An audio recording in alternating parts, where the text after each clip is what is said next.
Hey there, LOTR SPG gamers. This is Powers with another installment in the Forays in Middle Earth series. So I haven't uploaded my Nova video yet, so that's probably coming hopefully before this one.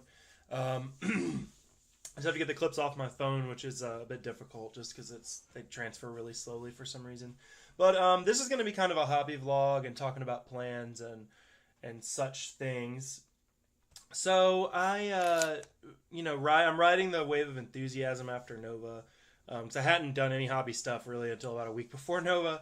So and now all my stuff is in the house and available. So what I plan to do is get back into it, really get a good flow going with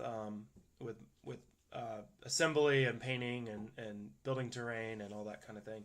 And one way I'm going to kind of support that is I am going to in November. There's a small gaming convention here in Charlotte called uh, Mace Wargaming or something like that. I forget. It's a pretty small event, but it's free to run a. If you want to run a game, it's free. You just tell them, and they set up the space for you. And you just pay your convention fee. I think you have to do 2 full days if you get a free pass, but it's not an expensive event. And so with that, I am going to um, get some of the guys from the Carolinas Middle Earth League together. I know Derek said he can probably do it. There's a new guy named Chris who is really enthusiastic. He said he would help, and we're gonna make a sort of a participation game. We haven't really nailed down the details, but I'm gonna do something iconic that people will recognize, people who've never played the game but know Lord of the Rings.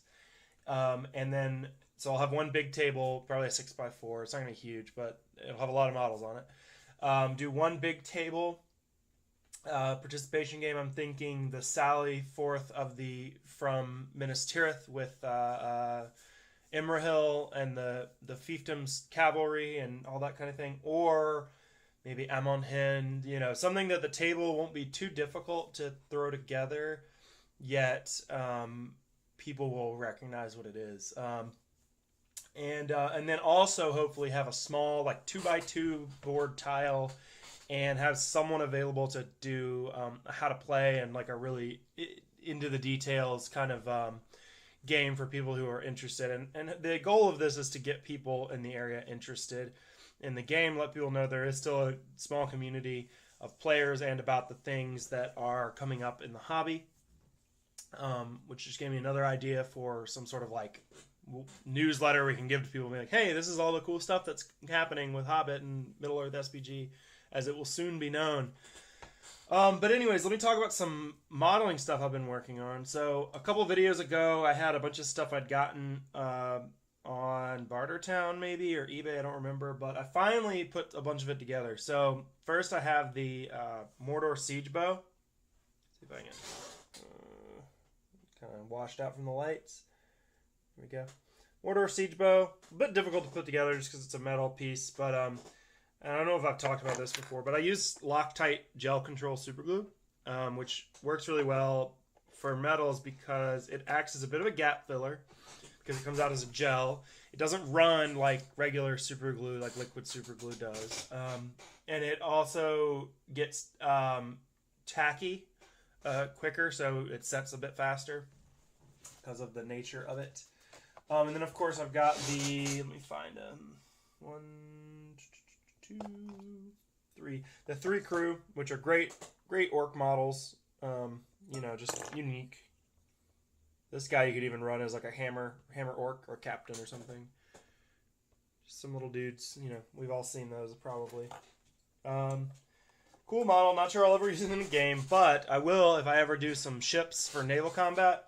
You can take siege weapons on the ships of a certain size. You can take a siege bow or the next thing, which is the Avenger bolt thrower, which is the Gondor counterpart to the siege bow. It's a bit different. It is less about penetrative power and more about killing lots of stuff. I think it gets 3 shots at strength 6.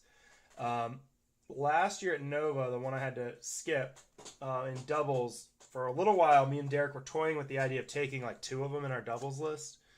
The only problem is if you run out of on certain missions, the deployment can really screw you with siege weapons, like Maelstrom of Battle and stuff like that. And they're not cheap to take. I'd like to run them in a game just to see how they do. They're really cool, and nobody really uses them because they're stationary. But they're really neat, and they also, the crew for these are really pretty.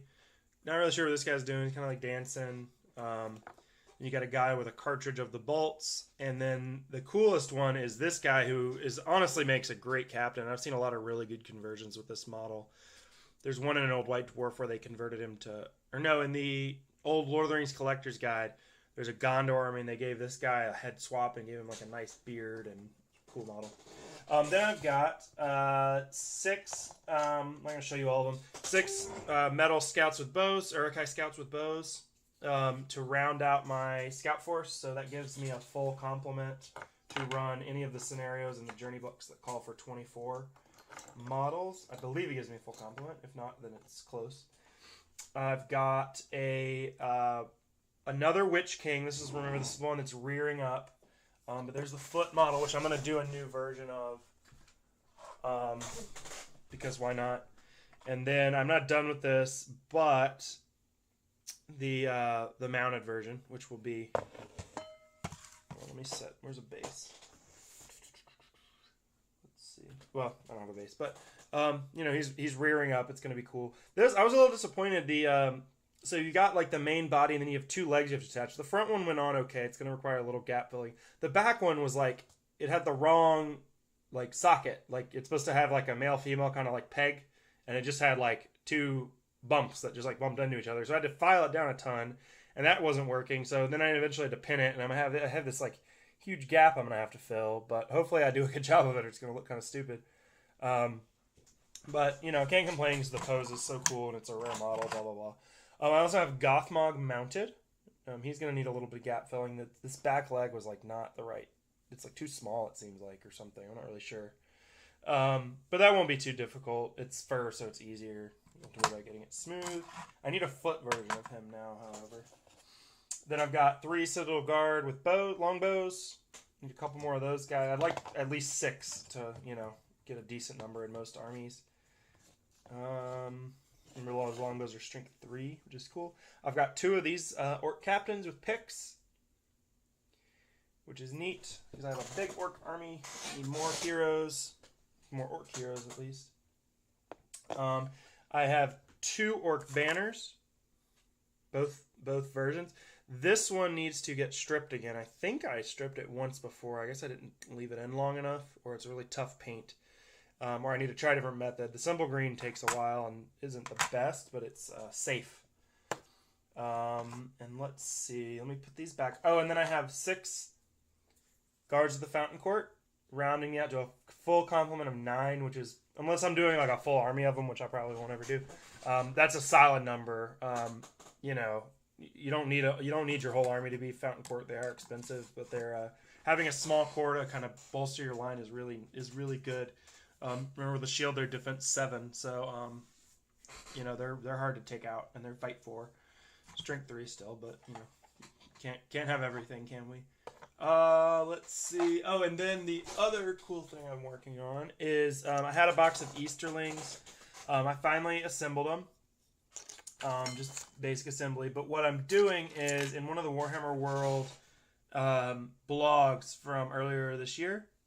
Adam Trook's they feature Adam Trook's Easterling army, and what he's done is he's taken most of them and converted them to pikes using just simple brass rod, and then he paints the tip to look like a spear tip. It's just, he hasn't really done anything to it. He just painted it such that it looks like a spear tip. So that's what I've done here. I kind of messed this one up, which I'm kind of mad about. This is the first one I did, and I slid the rod up to put glue on it, and then I wanted to slide it back down, but the glue set really, really fast for some reason. So I wasn't able to get it down all the way. It doesn't look awful. It'll look a little better if I shorten it. So it's about the same size. Yeah, probably won't be able to shorten it much. But it's about the same length as the regular pike that comes with the kit. But again, the kits are weird. You get 4 bows, 4 sword guys, and 2 pikes. Is that 10? 1, 2, 3. 1, 2, 3. That was a sword guy. Yeah, so what I'm doing is I'm taking some of the sword guys that are posed correctly and turning them into pikes. I probably won't be able to do I might be able to turn... I'm trying to think of how I could turn this guy into a pike. But I think what I can do is... you don't lose your hand weapon. So what I might do is run the pike through his shield hand. Doesn't quite make sense because you can see that where they're holding the shield with like the handle. So it's not like it's lashed to his arm like you might see some like hoplites have. But it might work. I'm going to see what other people have done with this pose. Or I might just save him as like a captain or something. But the other ones, this angle is going to be a little funny, but it should still work. And then the bow dudes I'm going to leave alone. And then this one should be fine too. I'll just be more careful with how I do it. And then, so then I'll have more pikes because it's my understanding it's better to... I would prefer to just take pike plots. Let's see. Is there anything else I haven't shown? Oh, I'm about to assemble... I'm kind of scared of this. I've got this Dragon Knight, which I've taken off the sprue. And he's fine cast. So yeah, first out of the box fine cast model I've ever done, and I can already see some just like atrocious parts on it. You can see his sword is super bent. Yeah, so that's going to be not very fun to do. I mean, I guess the armor is really detailed, but a lot of the like straight lines that they just look like almost fuzzy. I don't know what to say. I don't like resin, or I don't like fine cast. The resin stuff, like the Forge World stuff I've seen lately, super nice. You can just look at the model and they're just beautiful without paint on them. Other things I'm going to work on, I need to get with the guys, figure out what we're going to do for the Mace participation game. Look forward to some announcements from ASBGA about upcoming events. There's one in February. There's Mayhem in the Mountains is the same weekend of the Mace convention. It's in Colorado. I can't make it to that, unfortunately. There is pretty cheap flights out of Charlotte from Frontier, but I just can't afford it. So that's kind of all I've got. Once I get these guys all assembled and kind of get this wave of models done, I'm going to prime them and put them in put them in a drawer and get around to painting them eventually. I'd like to get back to my Rohan, just because there's a good solid chance those are going to be featured in the participation game, so I need to get a good chunk of those finished. And that's a lot of painting because I have to do essentially 3 models for each model, because I have to do the horse, the rider, and then a foot guy as his dismount, as well as all the characters and that sort of thing. So that's a lot of painting. That's going to be a Herculean task if I decide to do anything featuring Rohan, if I don't want to borrow it from one of the other guys, which is looking more and more likely. So, because I'd rather spend time on the board than painting models for a game like that, because we've got, between all of us, we've got anything we could probably want. So that's all for now. I might add more to this segment. If not, then I'll see you in episode 13. This would be episode 12. But you might have some more clips coming after this one. So sit tight, and thanks for watching. Hey, Lord of the Rings SPG gamers. This is Powers back with the next part in episode 12 of Forays in Middle-earth. This is going to be a really short update. Pardon the bell going off. That's people messaging me on Facebook. But last night I got a chance to sit down with some green stuff and fill the gaps on and finish assembling the Witch King and Gothmog. And here he goes. Just an awesome model. I mean, it's like 2.5 inches tall. Just a really dominating presence on the board, which it should be if you think about it. It's the Witch King. He's the real deal. You can see I filled that pretty significant gap in the back. It's not perfect, but it's one of the better gap filling jobs that I've done. See, there's a big chunk of green stuff in there. There's some under the arm there. There's kind of a big gap in there. So very little around the front leg. And then I did the same with Gothmog. And he was even trickier because I actually had to... let's see. Come on.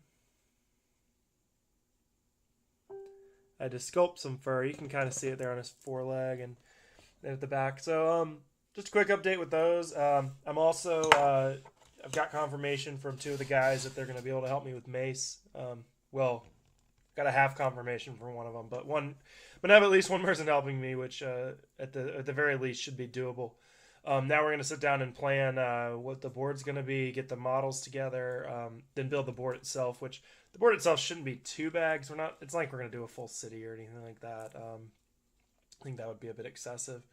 But yeah, if you have any ideas, leave them. Well, I'll probably see this after our minds made up, so don't leave them in the comments. But uh, hopefully I'll be back in my next clip with some solid plans laid out.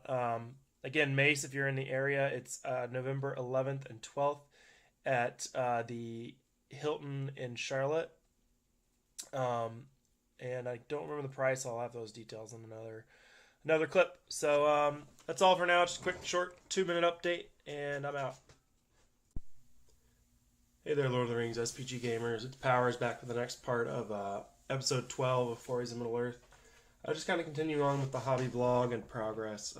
Last night I finally got out my paints and brushes for the first time in a long time.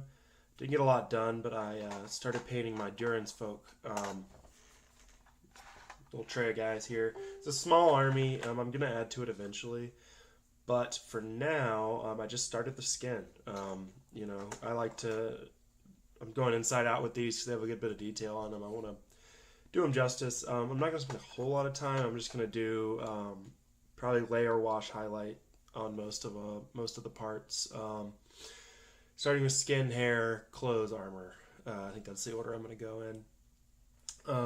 The plastic dwarves I'm not super fond of. Some of them are a little chunky in places, typical of some of the era of kits that came out. I guess it was Legions of Middle-earth. I don't remember when they did all the plastic kits. They're not as bad as like the plastic wood elves, but there's definitely some. This guy in particular is like, it's gonna be hard to see his face, but you can kind of see. I don't think it's gonna focus well enough for you to see, but his face is just really terrible, and I'm not really sure what's going on there. There's kind of blends in with his arm and his helmet and his beard all in kind of a mishmash. But other than that, talking with the guys about what we're going to run at Mace, we've settled on I'm on Hin. I think I said this in the last clip. And the next one is probably going to be one of the guys has Helm's Deep. And it's probably going to be one of the scenarios involving the gate. That way we can build a small board. We may do the one where Aragorn and Gimli defend the causeway. That's a bit, I don't know, that's a bit one-dimensional, I guess, for an intro game. I don't know, we're going to figure something out. But that will be fun, I think. And again, it's iconic, and since he has the resin, or I don't know if it's resin or whatever it's made of, the Helm's Deep kit that Games Workshop put out, limited edition. I don't know if it was limited edition. Either way, he has one of those, and we're probably going to use that. So people will recognize that immediately. So maybe we'll do this. Theoden rides out down the causeway and knocks all the dudes off. I don't know. We'll do something cool. So that's all I got for now. Next clip, hopefully I'll have a little bit more work on these dwarves done. And maybe have something else in the works. I got to prime some stuff. I have a bunch of the Rohan horses. I really need to get...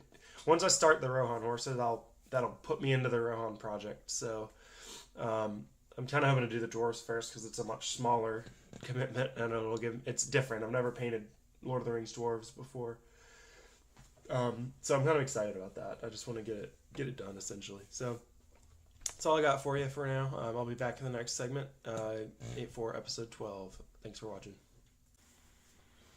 Hey there, Lord of the Rings SPG gamers. I'm back with the next segment for episode 12 of Forays in Middle-earth. This one's mostly a hobby vlog. So I think when I left you, I'd started my Durance folk, and I got a little bit of progress on them, and then I kind of saw a squirrel off in the distance in the form of some terrain.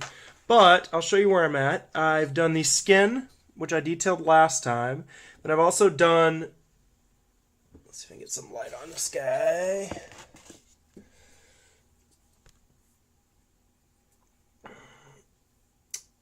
Some of the metal. Come on, focus, focus, focus.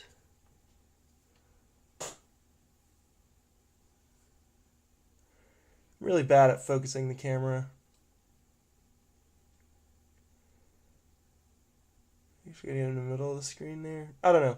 But yeah, you can see I've done the metal, and what I've done is most of the metal is done in P3 cold steel, which is like it's not as shiny as some metal tends to be, but it also has a blue tint to it, which I'm kind of just messing around with these. You can kind of see the blue tint. It's sort of similar to, it's not quite as dark as bulk gunmetal, but it's not as bright as chainmail, but it does have that blue tint, which is really nice. And then the gold or the brass color, I'm not super happy with on some of them. I think I overdid it a little bit. I'll have to see after I give it the next highlight. But I did GW 10 bits followed by P3 brazen brass, because I want to give them like a warm kind of brassy tone. It looks better on the more detailed models like the Khazad. It looks quite a bit better just because they have better detail on the armor. But any of the guys that had this these slats as armor, that's who got the brazen brass. Whereas some of the archers just have like scale mail. I did the scale mail and chain mail in the cold steel. So far all I've done on these is the skin, the silver toned metal, and the brass toned metal. And there's another Khazad. They look really good with the two-tone metal on the Khazad guards, because they're more detailed. Next, I'm going to finish the brass by doing one more highlight. And then I'm going to move on to cloth and hair. Maybe hair first. I'm not sure. I was going to do these guys inside out, and then I decided I usually reserve that for models that have more skin and cloth showing, and these guys are mostly armor for the most part. So I went ahead and did the armor first. But while I was painting those, here are the paints I'm using, by the way. P3 cold steel. There's the brazen ball. Oh, I'm sorry, brass balls. P3 brass balls. I also bought a new GW small layer brush because all my brushes are really messed up. So I finally got one with a really nice tip. I know they're not the best brushes in the world, but they're better than what I was using. So hopefully that will make things a bit easier. And then in terms of terrain, I really jumped into a whole load of terrain. So I got out the jigsaw over the weekend, and I cut a bunch of bases and beveled the bases with a Trueform rasp, which took kind of a while. But having a garage and stuff, because last time in my old house when I did this, I would just do it on like a bench outside, like a sitting bench, and now I have still don't have a workbench, but I have what I did is I took a 5-gallon bucket, put 2 pieces of wood, put this in between, and sat on it to hold the piece, which made it go quite a bit faster. But I beveled the bases. I've got a whole stack of bases here. These are made from hardboard. And then I've got one more. This is not glued on, so I gotta be careful. Right here, I started the Amon Hen seeing seat for the Amon Hen board that we're going to use at Mace. Too much light now. There we go. Washing out. And the other thing I've done is I started this piece other than the base, which has taken kind of a while because you have the stairs took forever because you have to cut, I think it's 23 stairs or something, or it's supposed to be. It's a little different. The instructions call for 4mm foam board, which is really difficult to find in the United States without ordering it. Most foam board that you're going to find at like Walmart or anywhere else in the United States is 5mm. So I had to kind of adjust some of the stuff. It's going to come up when I put the roof on, I think, because I might have to cut away these top 2 stairs. But I had to cut a bunch of stairs. I think there's actually 2, 4, 6, 8, 12, 14, 16. There's 17 stairs, I think. And just to get them square and get them cut properly took kind of a while. And then I glued them together. I used a really nice wooden box to get them nice and flush and square. I just pushed them into the corner. Used Elmer's glue. And then you have these 2 pieces on either side out of insulation foam that form kind of like the walls. And then the next step I have... Let me just put it back together really quick. So you've got the walls, or I'm sorry, the stairs with the 2 side pieces. And then you've got these 2 like banister pieces, which haven't been glued on yet. And then you've got 4 25mm cubes They're pretty close to exact. I did my best. It's kind of hard. I don't have the right knife to cut the insulation foam, so I actually have to do it in like, I can get like 3/4 of the way through, and then I either snap it, which does make a pretty clean edge, or I have to go poke pinholes and then go on the other side of the piece and cut that way. But these, I got these pretty close, and let me show you what it's gonna look like. Which I already did, but I'll do it again. So what it's going to look like, and then there's going to be 4 dowels here with square Warhammer Fantasy bases, 25 millimeters on top and bottom to kind of look like, give it like architectural detail. And then there's a whole roof piece that's going to go on here, which I haven't cut yet. And then off of the roof, here it is. On the roof is the seeing seat itself, which I'm not going to show you the pieces because it's just little tiny pieces of foam core. And then I have to cut 3 more of these, which are the eagles. The directions call for foam core, but I feel like I'll mess these shapes up really bad if I try to use foam core. So I'm just using, I think this is 2 or 3 millimeter balsa wood, which cuts out really easily, and it's going to be easy to sand it down. And I think it's going to be sturdier since they're going to be sticking up off of the piece. So I have to do some interesting like beveling to some of the foam core. I don't have 10 mil foam core, so I'm going to have to like glue 2 pieces together essentially and do it that way. I'm a little worried about the bevels just because I don't have the tools really to cut like a nice beveled edge. But I'm going to do my best. It's not going to be perfect, but you know, it's for gaming, not for display. The other thing I did is I finished spray painting the rest of my Ruins of Middle-earth terrain, and these pieces are going to go on some of the bases that I cut out and done up like some of my terrain I've done in the past.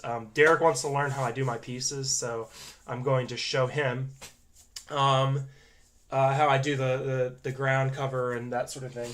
And then the last thing I'm going to talk about today, for this segment anyways, is I have this... It was actually being used when I moved into the house to cover like an electrical panel, like hanging on the wall. But it's just like almost like a corkboard, I guess, in a wooden frame. But if you look, it makes a great display board. I was going to use this for Nova had I stuck with that project. I was going to make a really nice display board. But I've decided I'm going to turn this into a Balin's Tomb gaming board. It's not quite the size of the ones in a lot of the scenarios that are called for, but it's I think it's 16 by 21 inches or something like that. And I did like I just set everything up in a mock-up. I'll kind of show you. Hopefully it all stays put. But if I take the plastic Balin's Tomb pieces, I'm not going to do every piece, but I'll do the ones that matter, so you'll know what you're looking at.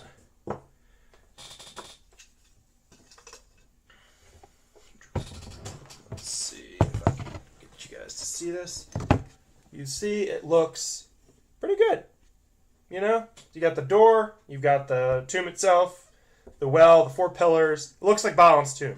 Now if I cover this, I don't know if I'll use spackle or what, cover it, texture it, paint it, it'll look pretty good, I think. I even have some room on the sides if I want to do the like little raised like platform areas around the side. Not sure how to do that. Probably 1 inch square piece of wood around the edge or something, so there's like a little raised area for like Frodo to be up on and that kind of thing.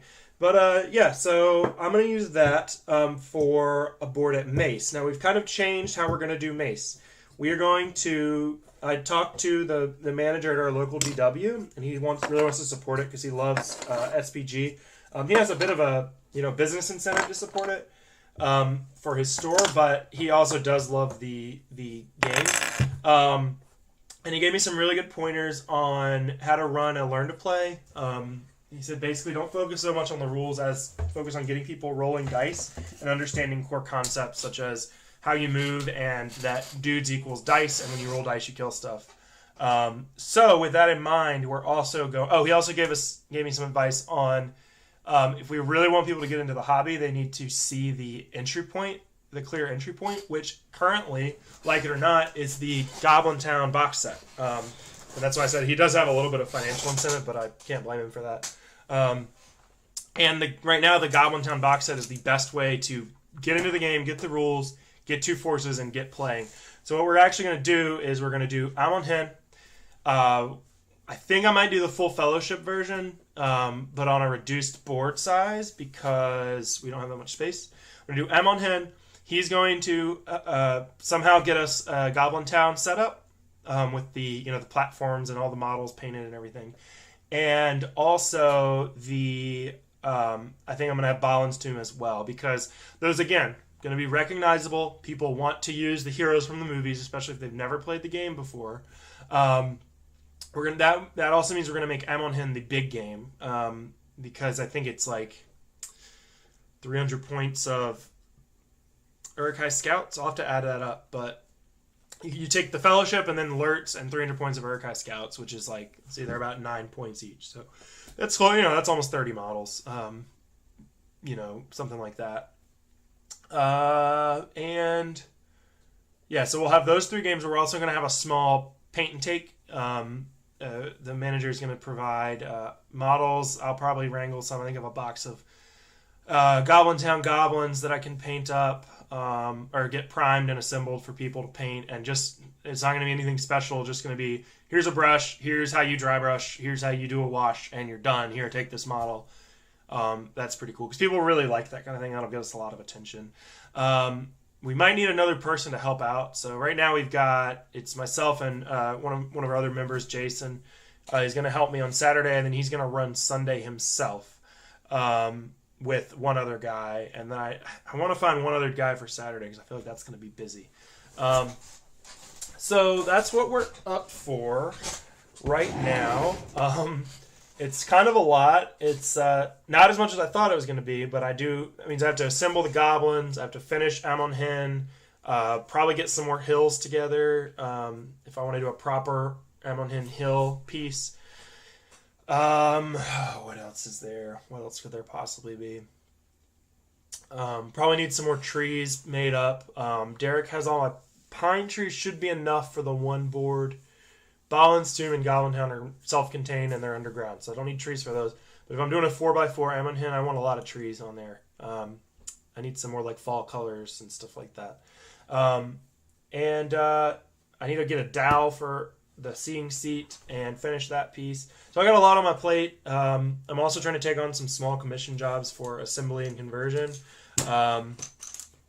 So that will complicate things, but hopefully that'll bring in some income. I also have a nice surprise to show you in the next segment from one of our newer guys. He brokered a deal from some person he found online, and I got some really cool and rare stuff that I've been seeking for a long time, which I'm excited to show you guys. I should have that by the weekend, maybe before. So I'm going to sign off for this segment for now, and I'm going to sign off on this segment for now, and keep watching. Be back with the next section. Hey there, Lord of the Rings SPG gamers. I'm back with the next segment of episode 12 of Forays in Middle-earth. This is going to be a pretty quick update.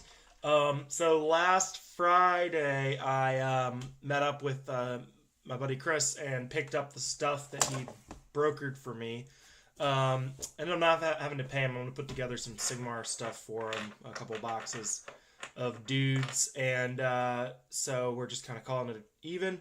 But I picked up the stuff. A few things were not as described, but I think it's simply an error, and the guy who was selling it didn't label them properly, but it doesn't really matter because it worked out for the most part.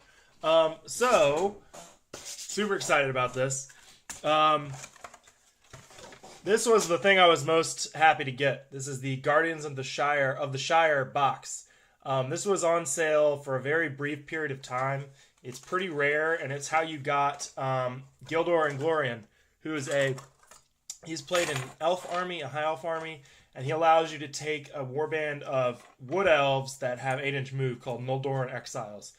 And he himself he's like a mid-level combat hero, but he has some low-level combat hero, but I think he has a spell or two. I think he has a low-cost paralysis spell or something like that. But he's a gorgeous model. I'm really excited to paint him. But he also comes with 6 Dunedain. And on top of that, the guy also had 5 extra Dunedain. So, I'm now the proud owner of Gildor and Glorian, and almost a full warband of Dunedain. I mean, Dunedain aren't taken in a warband. There's Gildor himself. Great model. He's really tall. But then I also have 11 Dunedain. So I'm really excited about these. This actually puts me very close to my goal of having every model for the Fellowship Journey book. Because originally I counted the Rangers as proxies for Dunedain since I didn't really need them. But now I have enough Dunedain to run the scenarios in the book. I have Gildor, who was one I had just kind of written off as never really... I probably wasn't ever going to get him. But now I have him. The only thing I think I still lack are 2 mounted unnamed ring wraiths, and then I will have the whole book. I've got the Balrog, I've got the Warg Chief, I got everything I need, the Fellowship. So I'm pretty excited about that.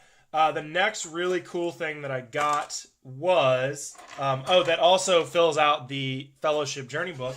And this is kind of an oddball thing a lot of people may not be aware even exists, is this was a direct order exclusive from Games Workshop at one point. This is the Watcher in the Water Tentacles. This was before the Finecast, the big ugly crustacean looking thing that you can take now in the Memorialist. This is just the tentacles that they sold, and you mount them on a 40 mil base. It doesn't have the bases, so I'll probably make my own bases. I don't want to use valuable 40 mil bases, and I'm already short because of my Rohan army. And you use them in one of the scenarios. The tentacles come out and they have a little profile, and you have to kill them and stuff. So they're not a super practical model, but they're rare and they're interesting. And now I own them, so I'm excited about that. The next thing, equally as cool, and his arm is broken, so pardon this, is pardon the giant pile of laundry in the background, is the old metal int. This was before the plastic kit. They released a generic int in metal, and he's pretty hard to get. He's kind of ugly. He's got this weird little branch coming out of his back and stuff. And I'm not sure if he's actually supposed to be posed this way or not, but the guy I got it from had assembled it this way. His arm is broken. I'll have to re-glue that. But he has this really cool base with an Uruk-hai banner bearer. I hope that must be the Finecast one. It's not metal. Hope he didn't use a Finecast banner bearer for that. Oh no, he is metal. Just kidding. He is metal. Yeah, you can see it on the bottom there. So I may take him off of that, take that part of the base off, and just put him on to pull the model off the base, because I can probably use that model. But this is an awesome model. This also puts me, I think, for the last March of the Int scenario in the 2 towers, I think you just need Treebeard and 2 Ints. You might need 3. Either way, that puts me close to having the models for that scenario as well. Next was a singular King of Men from the Kings of Men blister. It used to come in a blister of 2. It's just one of them. This is one I had another one that I traded off a while ago, and I decided it'd be nice to have a third, or have one, so I went ahead and got this out of the big list of stuff. And this is a pose I haven't seen very often. It's a little funky. The sword's kind of big, but so King of Men. And then what I was getting 3 Citadel Guard with Spear. It's 3 Fountain Court, which isn't bad. That means I now have a total of 12, which is a good number. I think I'm going to stop acquiring those and go start getting more Citadel Guards instead. But so I'm not, I wish it had been the Citadel Guard, but whatever. It doesn't matter. Honestly, I like Fountain Court better. Let's see. And then I was told I was getting 3 Rangers of the North, the Grey Company style ones. I'm sorry, not the Grey Company style. I mean the armored guys from the Pelennor Fields. And I actually got 2 of those, and then the third one ended up just being a generic. That's just a regular Ranger, old Faramir's Ranger, the metal ones, which is fine. That's fine with me. But I did get 2 of these. Of the armored dudes is the chainmail here. So now that gives me, I think I've got 4 Rangers of the North and Halbarad, so I can run a little force of those guys if I so choose. But the really cool thing is I can now run some pretty cool Arnor armies. I added up. You take Aragorn and Halbarad with Banner, and you can take a dozen Rangers plus a couple, or a dozen Dunedain plus a couple other Rangers. The Rangers are a little better because they're defense 5. But I think they can take a horse. But other than that, their stats are more or less the same. But that is, I believe that's everything I got in that exchange. But I'm really pleased with it. And while I've got you here, I have been working on Amonhen. Got this so far. Let me show you what the whole shebang looks like. A couple pieces up here. So I clean these off here. So none of this is attached to the base yet, but there's I don't know if you can see it in the video. There's a line, just to draw an outline of where the pieces will sit to use as a guide. So I've got, if I set this big piece on, you can see it's starting to take shape, and then I have the two other blocks that are going to go on here in the corners there. To give you some scale, here's well, I'll use one of these guys. Give you some scale, there's a dude in the middle. And I measured it, I think it's exactly 5 inches from the base, the ground to the top here. So you can make it in one move in a game. So it's going to be a really playable piece. And these gaps are about 30 millimeters. So you can, you can move guys in and out, hide guys in here. So it's going to be a really playable piece. I also picked up a dowel, 15 millimeter dowel, or it's 5/8 inch dowel at the store to make the pillars that are going to go on top of these blocks. And then I also finished carving out the 4 eagle statues, which will go around the seeing seat, which I had to modify this a little bit, again, because I'm using the 5 millimeter foam core as opposed to the 4 mil. So I cut out the templates, and then I had to trim down basically the seat part, and I think it's a little narrower. Well, the base is the right size, but I think the seat where you'd put your butt is a little bit narrower. So it might look a little weird, but it's not, no one's sitting in it, so it doesn't really matter. And yeah, so I've got these. I cut these out and then used a piece of sandpaper to get them all. I just put them all in a stack because they're all the same shape exactly. And I just used a piece of sandpaper to get them to a more uniform shape. And they came out really well. Really glad I used balsa as opposed to trying to do this with foam core, because I would have just... I know I don't like cutting foam core. I always mess it up. There's kind of a trick to it, and the thicker the foam core, the more difficult it is. Because the foam tends to catch your blade and pull out. It plucks out along the edge you're cutting unless you do it just right. And when you're doing a tricky shape like this, it's more likely to happen. So, but I did foam core. You can see they're all more or less the same shape. I think one of the beaks I messed up, but it doesn't matter. That's all for this quick update. I might end this episode soon. I'll see how much I can get done. Most of my hobby time is going to be spent assembling models for my friend. I told him it'd take me about 2 weeks or so. So I want to go ahead and get that knocked out, so I don't have to really worry about it as much. But that's all for now, and I'll be back shortly with the next clip. Hey there, Lord of the Rings SPG gamers. It's been a little bit since my last clip for episode 12. This will indeed be the final clip in episode 12, just because I need to get it. We need to get it posted before it gets too much longer. It's probably hitting 30 or 45 minutes now. When I left you, I had begun assembly on Amonhen. I was more or less done, but I needed to start painting it and do some sort of final assembly. So, let me quickly assemble it here. I'm not totally done, but I started base coating it with paint. You can't spray. I can't spray it, unfortunately, because it's because of the styrofoam. It will dissolve it, which on a detail piece like this, you can't really afford to do. So, let me just kind of slap it together really quick so you can get a good impression of it. Sorry, I don't have a lot of space. I'm trying to do this in my lap. Trying to do this in my lap. I don't have my little table next to me today. Let's see, slide that on there.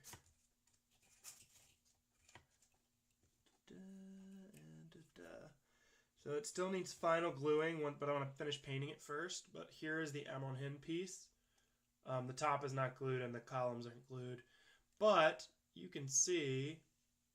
I think it's come out really nicely. It's going to be a really nice centerpiece piece of terrain, something to fight over, and just, when it's on a board, you're going to know what you're looking at.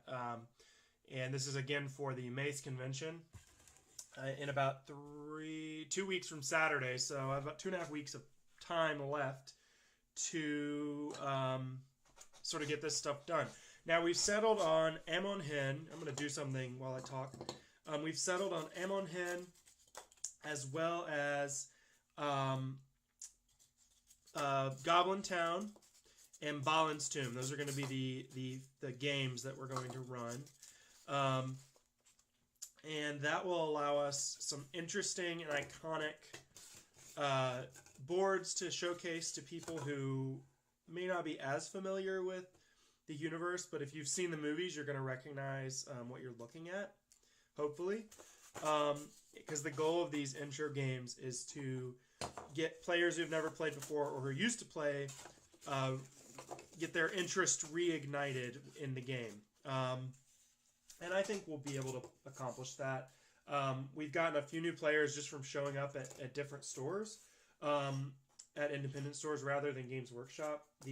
Our local Games Workshop it's a busy store, but most of the people there are playing this is the case of most GWs. People are playing Sigmar or 40K, and not a lot of people are playing Lord of the Rings. That's slowly changing. We had a few guys out and playing a couple weeks ago, and the manager let us know that they'd bought stuff. So people like the game. I mean, it looks cool. It's Lord of the Rings, which is the big draw, at least for me. I would care less about it if it wasn't, Lord of the Rings. But and then at the local store or the independent store, we had a guy get really interested. Just was there playing Magic or something, I think, and he was just really taken with how it looked, and really wanted to try it out and play. So what I am putting together right now is the Balin's Tomb board, which is come out really nicely. It's not done. I need to paint it. Well, I need to dry brush it, really. Let's see. I'm going to tilt my screen down to show you because none of it's glued. And again, I've just started the process of painting it. So as you can see, you've got the door, the well, the tomb itself. And I actually just watched the movie last night to make sure I was orienting this properly. They even put the little dead Ori on the side. That is Ori, by the way, holding the guy who was holding the book that Gandalf reads.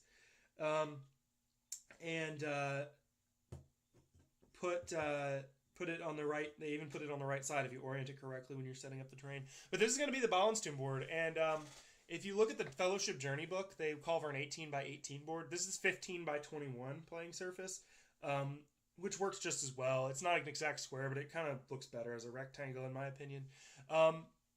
So that's that one, and then Goblin Town is going to be really simple. We're going to do